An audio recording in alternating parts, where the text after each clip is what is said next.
those feet in. If she gets in the position to throw the shot, that's when she'll hurt the Argentinian. But she looks fit, she looks well, she looks and sounds very confident. So she's never, in my opinion, probably going to get a better chance than this. You know, it's in her adopted hometown, that you say.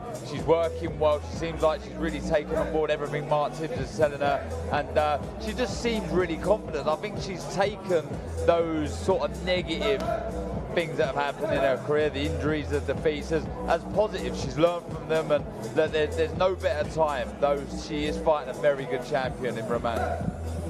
And you would have seen just jump up on the apron there. That was Kaylee Reese, who, of course, was victorious over Jessica Kamara via split decision in New Hampshire in November, and that secured her place in that four-women tournament to crown an undisputed champion at super lightweight against Chantel Cameron a little bit later on in the year. They've become good friends and have shared a number of camps and done a lot of sparring together as well. And she's attested to just how hard Ebanie Bridges can punch herself. Of course, this is her second world title challenge. She fell short against Shannon Courtney in well, it was an explosive fight after a pretty bad-tempered build-up at Bridges and Courtney, but they really did deliver, didn't they? They did. They really did. They left it all in the ring. It was a fantastic fight, and I feel sure it's a fight that Ebanie Bridges, if she wins this title, will be calling out for. She'd love to right that wrong, and yeah, she brings it, doesn't she? That's for sure. She's proved their toughness time and time again, and all she needs now is this title to really state her claim and make a real name for herself. Not just outside the ring, but in the ring now.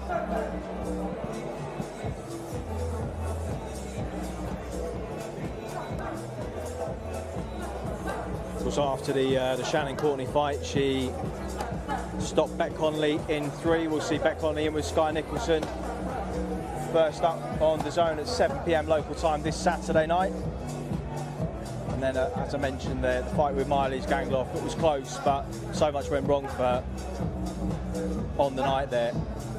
And she put it all together as chief support. And the interesting she mentioned there, just the awareness that there's going to be a lot of people in the stadium, probably more than she's ever boxed in front of, on the highest pressure occasion of her career so far. And reiterating the importance of keeping calm early, and Mark Tibbs no doubt will be crucial to that in the corner as well. Hugely calming influence in the corner, and will play a massive part as this fight progresses and goes on. If it gets halfway and there's not much in it, someone like Mark can always give you that extra percentage because of the knowledge that he can share with you. Just rewinding a little bit, you mentioned the name Beck Connolly there. How good did Ebanie Bridges look that night at fight camp? She looked amazing. It was a tremendous finish, and she'll need that sort of ferocity. She'll need to display that sort of power in this contest. Someone like Roman, she knows how to fight. She's so experienced, like she's touched on. Ebanie Bridges is well aware of that, but she really needs to try and put a dent in her, make her feel every 39 years.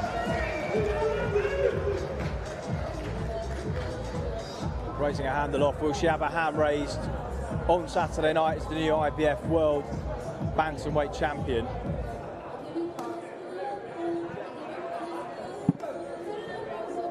Of course, if she is, it could set up a lucrative unification contest against Jamie Mitchell, who, of course, beat Shannon Courtney at the end of last year. And, well, Jamie Mitchell showed an awful lot in that contest after what we know is a difficult week for Courtney too, who will be watching this, and if she believes she can still make the 118-pound limit, she will of course want to get back in the mix as well.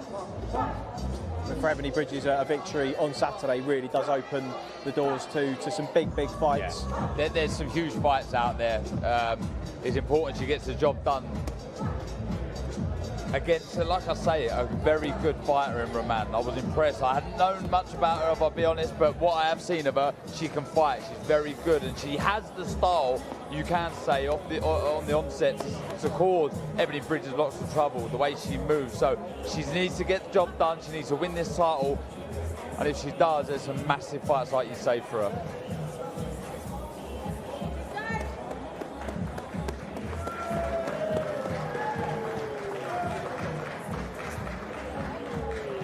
Ladies and gentlemen, please give it up for the blonde bomber, EBANIE Bridges.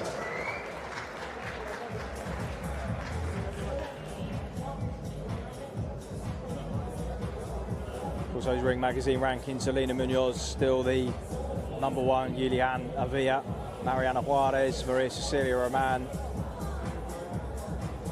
as well. Some very good fighters around 118, 122, and if she were to be victorious on Saturday night, she could probably take her pick